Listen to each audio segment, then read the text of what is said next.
আসসালামু আলাইকুম গাইজ, আবির ভাইয়ের পক্ষ থেকে সবাইকে স্বাগতম। তো রাত্রেবেলা আমরা বেরিয়ে পড়েছি, আমাদের মানিকগঞ্জের উদ্দেশ্যে যেতে হবে। মানিকগঞ্জে যেহেতু শ্যুট রয়েছে, ফেরি পার হয়ে চলে আসলাম আমরা বাস থেকে সিএনজি, দেন আমরা চলে আসি আমাদের সেই কাঙ্ক্ষিত জায়গা মানিকগঞ্জে। একদম পুরা ভাইব দেখতেই পাচ্ছেন, খুবই গ্রামীণ পরিবেশ। তো আমরা শ্যুট কিছু নিয়ে ফেললাম আউটডোরে, যেহেতু এটা ওয়েডিং, আর এটা হচ্ছে ধলেশ্বরী নদী। দেন আমরা এই ওয়েডিং যে ভিডিওটা নিলাম, কি অবস্থা দাঁড়িয়েছে সেটার।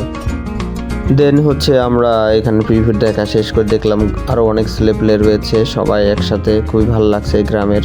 দেন যেহেতু এটা বিয়ে ছিল, সন্ধ্যার সময় আবার বেরিয়ে পড়লাম বিয়ের উদ্দেশ্যে। দেখতে পাচ্ছেন মোটামুটি খুবই সাদামাটা, কিন্তু তারপরে গ্রামের পরিবেশ হিসেবে এটাই অনেক বেস্ট। এবং মোটামুটি বিয়ে শেষ করে আমরা হচ্ছে ভোর 4টা বাজে, দেন আমরা সব কিছু প্যাক করলাম। এটা দ্বিতীয় দিনে আমরা সবাই বসে আছি। আমার ফোনের ক্যামেরা ভালো না হলেও আমার যে শ্যুটের জন্য যে ক্যামেরাটা রয়েছে সেটা প্রফেশনাল। যাই হোক, আমরা মোটামুটি সব কিছু রেডি করে ফেলতেছি। আর নর্মাল আর একটা বিষয়, সেটা হচ্ছে যে আমি ফোন দিয়ে রেকর্ড করার চেষ্টা করি, কারণ সবসময় ক্যামেরা ক্যারি করা খুব টাফ হয়। তো আমরা রেডি হওয়ার পরে আমরা দ্বিতীয় যে বাসি বিয়েটি রয়েছে, সেই বাসি বিয়েটা মোটামুটি কমপ্লিট করলাম। কমপ্লিট করার পর আমরা একটু বাহিরে আসলাম।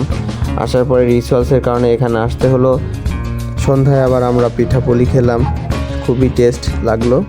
দেন আমরা হচ্ছে এটা তৃতীয় দিন সকালে বেরিয়ে পড়লাম আমাদের আউটডোরের রিসেপশনের যে আউটডোর আছে সেই শ্যুটের জন্য। নদী পার হলাম, নদী পার হয়ে আমরা চলে আসলাম একটি পুরাতন কলেজ। এই কলেজের বিষয়টা মানিকগঞ্জে সবাই জানেন।